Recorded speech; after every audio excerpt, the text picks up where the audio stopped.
Hello everyone, welcome to the Lightning Ball channel. If you haven't yet subscribed to my channel, please do so and activate the notification bell. Your support fuels my continued efforts. In our previous episode, Diablo had used Jahil as a living teaching material, giving the three primordial demon beauties a hands-on lesson in how to properly utilize slime cells and nihilistic collapse, completely overturning the traditional energy-based combat system. Seal had also successfully returned to Rimuru-sama's side. Although it looked like Rimuru had figured things out on his own, in reality, everything had unfolded exactly as Seal had planned. With Seal's return, Benimaru was immediately reborn, evolving in a downright absurd way into a sub-true dragon. On top of that, Diablo and Zegion tactfully stepped aside, yielding the battle against Jahil to Benimaru. In this episode, we will cover the confrontation between Jahil and Benimaru.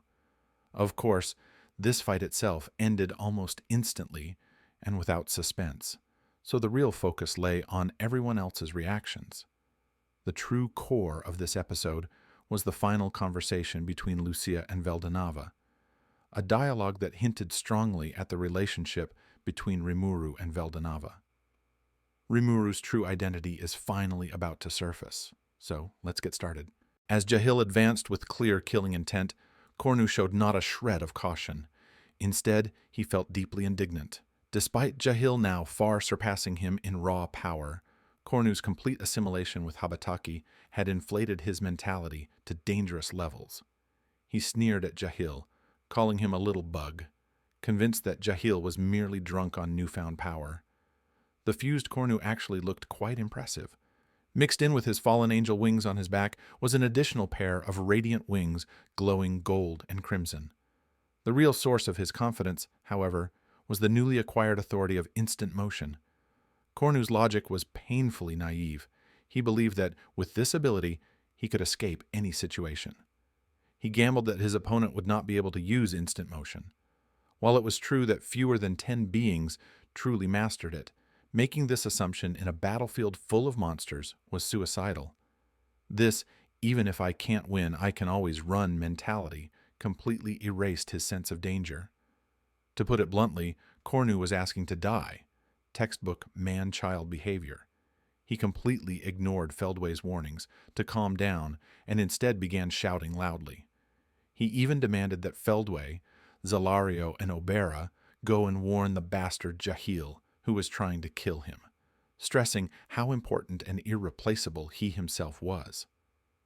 Just as Feldway reached his limit and was about to shut him up, Kornu turned his complaints toward another target, clearly preparing to rant about Rimuru's faction. He was on the verge of spouting something disrespectful about the newly arrived Benimaru and Zegion. What the hell were those guys? When Feldway made a decisive move and cleanly severed Kornu's consciousness, it was an extremely precise and absolutely necessary judgment call. Zalario and Obera raised no objections. Let's break down Feldway's fear. First, Diablo's hearing. If Kornu had finished that complaint, Diablo, who was already lurking nearby, would have immediately locked onto them. Second, Zegion's pressure. Besides Diablo, Zegion had just sent Jahil flying with a single punch, and his power clearly ran far deeper than it appeared. Finally, the sheer gap in strength.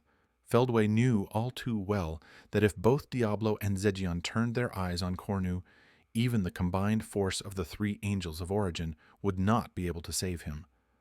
All things considered, Kornu should have been thanking Feldway from the bottom of his heart.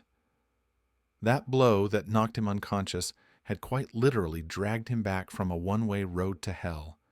Now, shifting our focus to Benimaru versus Jahil. On a purely EP level, the gap was still massive. Jahil's presence alone felt more than twice as overwhelming as Benimaru's. And yet, Benimaru was certain of victory. The most important reason was simple. He felt no fear. To Benimaru, an enemy who could not make him afraid was not truly strong. At this point, Jahil had fully fused Suiemu, Kakeashi, and Vega, transforming into a grotesque aberration. Benimaru sensed a strangely familiar aura, but he could not identify it at all. Jahil was enraged by Benimaru's dismissive attitude.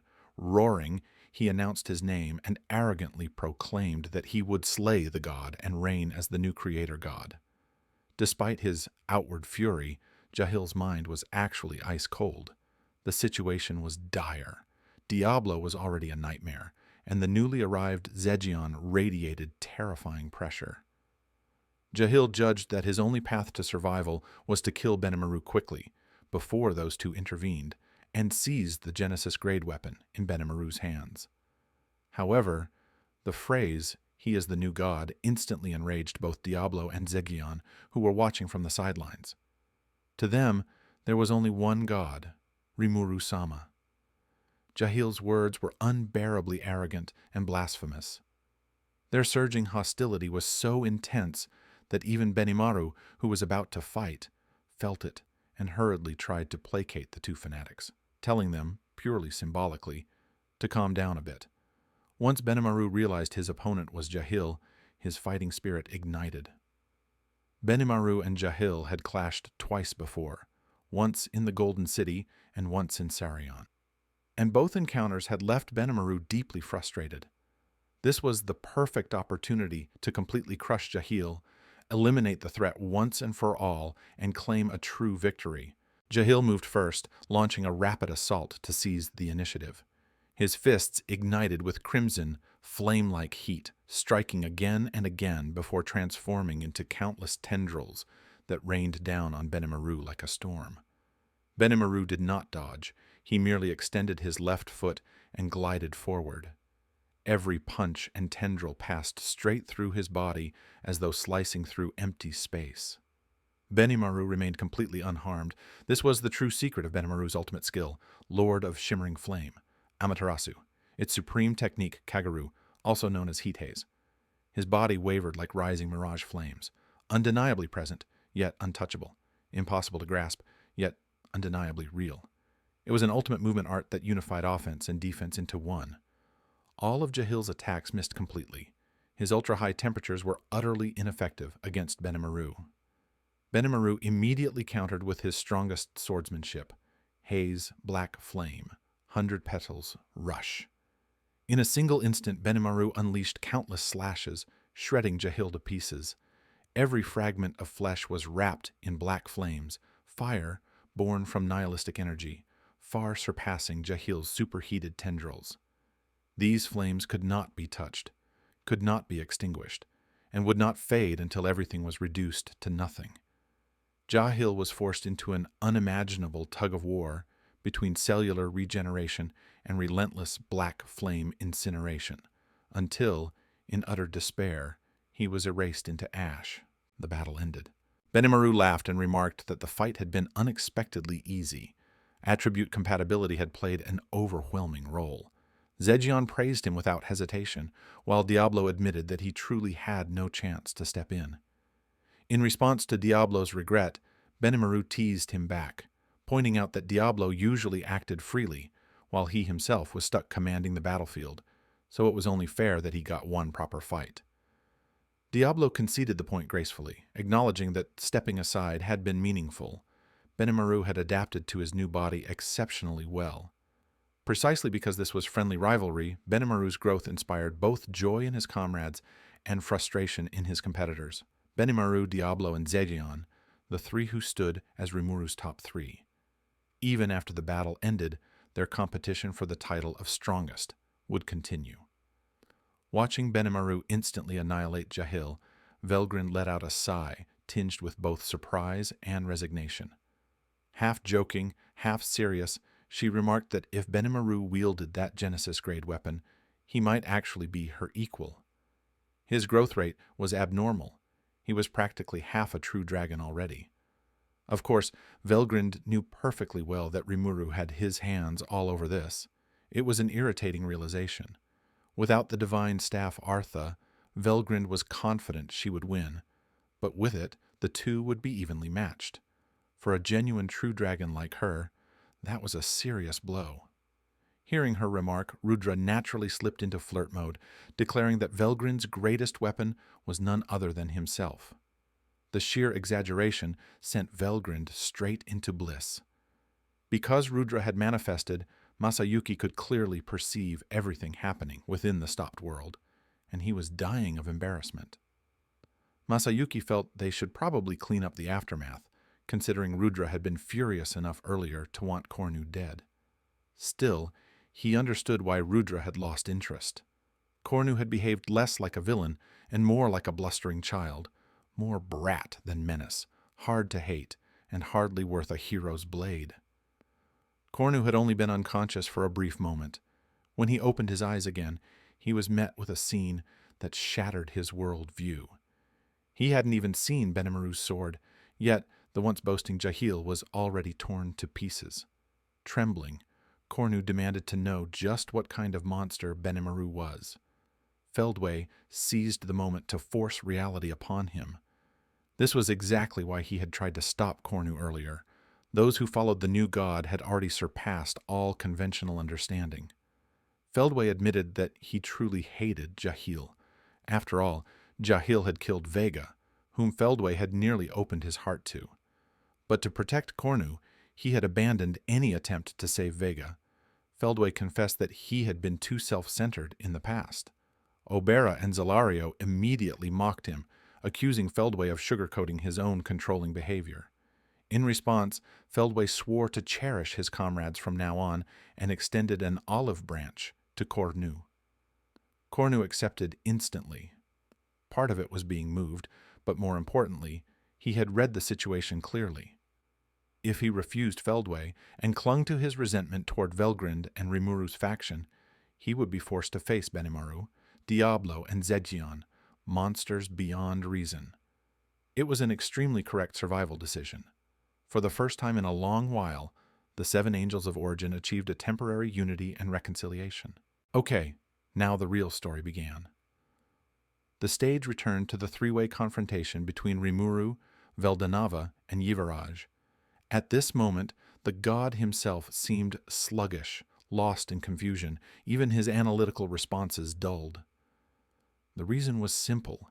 He had just believed his beloved Lucia had returned, only for Ivarage to immediately interfere. The incarnation of destruction targeted not only Veldanava, but also the soul of Lucia. If one had to describe Ivarage's current state in simple terms, it was a grotesque imitation. Wearing Lucia's appearance while harboring something utterly repulsive within, Ivarage laughed with horrifying innocence, screaming that for the sake of love's beauty, she wanted to merge with Veldanava and be happily together forever. Staring at this monster, one that bore his wife's face but none of her essence, Veldanava finally understood. Even if the fragments had been assembled, this was not the genuine article. At the very moment Veldanava began to waver, Lucia's true voice echoed directly within his consciousness. As mentioned before, Lucia's soul had already been separated from Rimuru's soul by Seal. So, even though Seal had departed, Lucia still remained. Overwhelmed with guilt, Lucia blamed herself, saying that it was her death that had caused Veldanava to lose his way. Inside, Veldanava roared in denial. Lucia was never at fault. The one who was wrong had always been himself. But there was no time left for repentance. Ivarage, wielding the Genesis Grade Sword memory, swung down at Veldanava, who held the Genesis Grade Sword Kama. For Ivarage, this act, devouring love itself and merging once more, was justice. It was the truth of the world. As blades crossed, Veldanava's thoughts were drawn back to the very origin of the world, revealing the evolution of his philosophy of governance. Veldanava had been unable to endure the loneliness of omniscience and omnipotence. To escape that isolation, he created the world. With it came family and order. First, the true dragons, beings of the same origin as himself, were born. When the 4th true dragon, Veldora, the embodiment of chaos, came into existence, the world's balance stabilized. Also, Veldanava created the 7 Angels of Origin as administrators. At the same time, the laws of the world were established, and the central world became unassailable. Yet, even with companions, Veldanava's heart remained empty. The world, as a substitute for omnipotence, was still too immature. He chose patient observation. Then local gods emerged, and based on these native deities, Ramiris, Dagrul, and others, Veldanava created the divine ancestor, luminous twilight Valentine, ushering in a new era. Through the divine ancestor's tireless efforts, humanity was finally born, beings who could act freely, assert their will, and serve as vessels for souls. Veldanava was overjoyed. Simply watching the cycle of human life moved him deeply, to the point that he dreamed of becoming a part of the world himself. But intelligent beings inevitably gave rise to conflict, and the root of that conflict was emotion. Emotions that grew too strong led to exclusion, and clashing senses of justice sparked endless struggle. Rather than reasoned dialogue, humans tended to assert their own righteousness in anger. Thus, necessary evil became unavoidable. After much thought, Veldanava chose to accept this reality. If he managed humanity too strictly, conflict would disappear, but so would emotional fluctuation. That would create a world without free will or stimulation, no different from the lonely state of a god. Such a dystopia was not what Veldanava desired, and so he accepted the world as a crucible for the refinement of souls. To achieve humanity's ideal form, Veldanava meticulously adjusted conditions across countless parallel worlds. In this process, many assisted him: Guy Crimson, Ramiris, Dagrul, and others. The divine ancestor contributed with unparalleled intellect during that process. With everyone's help, a system was finally completed, one that allowed souls across all dimensions to cycle endlessly, returning again and again. The world flourished, branching into limitless diversity. When the system finally ran smoothly, the gears of fate began to turn in earnest. Veldanava met Lucia and fell in love. Lucia conceived their child, Milim. At the very moment Milim was born, Veldanava lost all his power. This was no accident. Just as he had set the rules for all life, he wished for his daughter to surpass her parents. Even reduced to mortality, his love for the world and for his child left him untroubled. He accepted it as a natural, even rightful happiness. What should have been a peaceful life was shattered by base malice. Foolish humans boasted that they had slain a powerless god, celebrating a so-called divine conquest. Though this was a grotesque misunderstanding, Veldanava believed the responsibility lay with himself for allowing freedom of thought. But when the blade reached the one he loved most, Lucia, his resolve collapsed. In that instant, Veldanava began to doubt everything he had done. That doubt became a thorn lodged permanently in his heart. After Veldanava vanished, the world was barely held together by mediators like Guy. Now, as he reflected upon the past, Veldanava finally grasped the deeper logic behind that tragedy. It may have been the result of the world's coercive force. A god who loved all beings was bound, by the system's nature, to distribute that love equally. Veldanava's choice to love a single individual, Lucia, inevitably triggered a systemic error. An exclusion protocol was activated. The system judged Lucia's existence as a hazard. To correct the error, the coercive force intervened, weakening the god and ultimately causing the deaths of both Veldanava and Lucia. Back then, Veldanava reached a conclusion. If the world itself judged Lucia to be a danger, then the world had to be reset, initialized, and rebuilt into one that could accept that love. But now, at this very moment, as Ivarage charged straight toward him, Veldanava began to doubt whether that fundamental premise had been wrong from the very beginning. His thoughts snapped back to reality. Facing Veldanava's hesitation, Ivarage let out a laugh filled with pure malice. This utterly self-centered behavior, showing zero regard for others, was precisely the outcome Veldanava had once tacitly allowed. Seeing things spiral to this point was, in a sense, self-inflicted. As their blades crossed, Ivarage made a chilling confession, declaring that she would cherish Veldanava properly and remain with him forever. What spread from Ivarage was not merely an attack, but endless emptiness and nothingness. During her battle with Guy, she had learned the terrifying art of soul gluttony and claimed it as her own. With annihilation closing in, materialized, Formless desire wrapped around Veldanava like viscous tentacles. Once entangled, there was no escape. Ivarage laughed wildly, proclaiming that this was what love felt like. Within her twisted, perverse declaration of love, Veldanava was steadily being devoured, utterly unable to break free. Veldanava tried to pull away from Ivarage, only to realize, with bitter clarity, that escape was no longer possible. This fusion was not simple absorption. At its core, they had always been one, Veldanava and Ivarage. Creation and destruction, yin and yang, bound by an absolute compulsion to reunite. Even a god began to despair.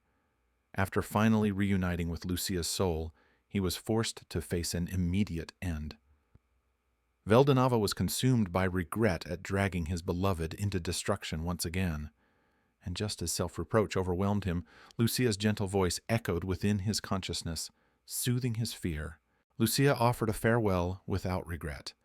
For a mother, knowing that her daughter Milim had grown up safely was more than enough. She firmly declared that she had loved Veldanava in the past and still loved him now, and that meant this feeling would never change, no matter how many reincarnations came to pass. It was written. Veldanava felt the same. With Lucia by his side, his heart felt complete. That was love. And Milim was the crystallization of that love. Only then did Veldanava realize how long he had been unhinged. He had belittled a daughter so precious, and out of fear of loneliness, he had brought destruction upon the world. To him, being devoured now felt like yet another punishment imposed by the system. Just as Veldanava accepted all blame and prepared to give up, Lucia's words opened a new path. She told him this was not his fault alone, and that it was not time to surrender yet, because they still had Elpis, aka Hope. The name felt familiar. Confused, Veldanava followed Lucia's gaze and recalled a name he had heard not long ago, the audacious slime who had stood boldly before him, Rimuru. A long-buried memory resurfaced. Veldanava suddenly recalled a distant conversation with Lucia from before Milim's birth. The two had joyfully discussed names for their unborn child. In that moment, clarity washed over him. How could he have forgotten? When choosing the name Milim, he had indeed spoken another name, Elpis. Now, he was certain, this had always been inevitable. The ultimate achievement he had wished for, surpassing one's parents, had already been fulfilled by the being standing before him. Having understood that Elpises had existed all along, Veldanava no longer felt loneliness or fear. As Ivarage gradually assimilated him and his power continued to drain away, he instead felt enveloped in happiness. Yin and yang began to merge. In the depths of consciousness, Veldanava and Lucia interlaced their fingers, curling together into a small form, calmly welcoming the end of fate. He knew the world no longer needed him. The one who had surpassed all would handle everything. All right, that's all for this video. First, in this episode, Veldanava confirmed the existence of systemic force, what we've long referred to as the voice of the world. Calling it systemic force might actually be more accurate. Veldanava made it clear that once he lost omniscience and omnipotence, the world itself became their replacement. In other words, Veldanava himself was bound by this system. Whether it was his first death or being devoured by Ivarage this time, he believed all of it stemmed from that systemic force. The second thing Veldanava became certain of was that Rimuru had fulfilled his wish of surpassing his parents. How should we interpret that? The most straightforward explanation aligns with Feldway's view. Rimuru is the new god. This time, that title was personally acknowledged by Veldanava himself. It's also important to clarify that unlike Milim, Rimuru shares no blood relation with Lucia or Veldanava. Their bond was closer to a soul-level parent-child relationship, or a cycle of destiny. Or, put another way, it was the evolution of the system itself, from the Veldanava version to the Rimuru version. All of Veldanava's trials and transformations seemed to be necessary steps for that system upgrade.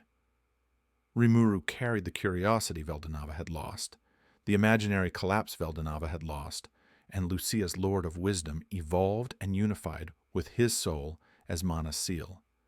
Seen from this angle, Ramirez's judgment makes sense. As an observer, she had likely realized earlier than anyone that Rimuru was Veldanava's true successor. That was why the two never needed to fight. So the story became this.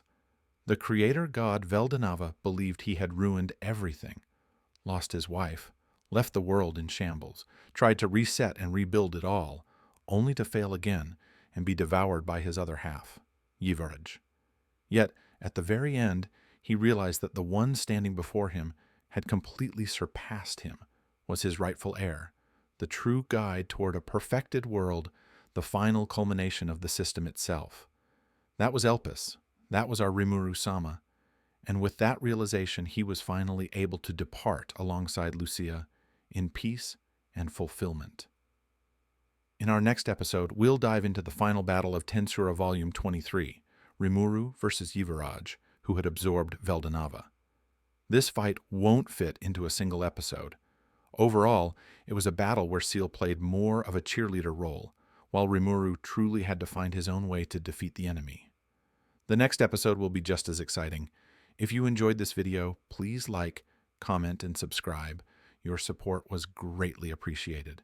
See you in the next one.